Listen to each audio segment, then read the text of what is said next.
मंदिर के आगे आके भेंट करबो मंदिर के आगे आके भेंट करबो अहे बछला माई के मेला जानू भेंट करबो अहे फर पर के मेला जानू भेंट करबो शादी वाला मामला ओजे सेट करबो शादी वाला मामला ओजे सेट करबो अहे बछला माई के मेला जानू भेंट करबो अहे फर पर के मेला जानू भेंट करबो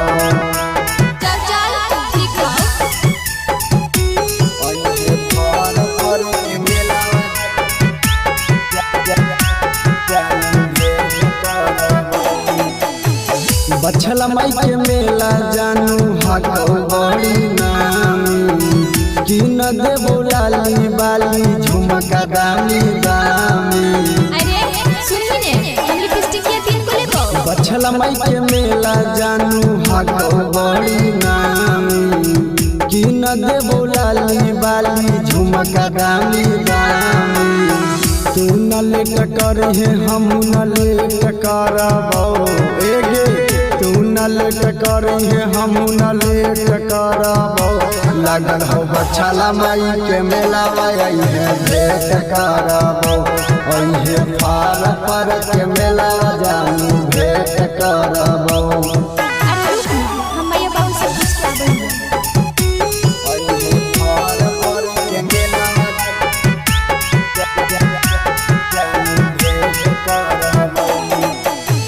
मैया लड़की न देबो जिलेबी सिंघाड़ावा तोरा की नहीं होगे जानू 16 हो सिंघाड़ावा।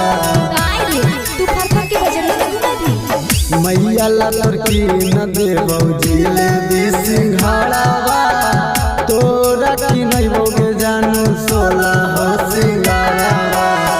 गौतम नीति से फिक्स डेट करबो गौतम फिक्स डेट करबो अहे बछला माई के मेला जानू भेंट करबो अहे फार पर के मेला जानू भेंट करबो। चल चल ठीक है।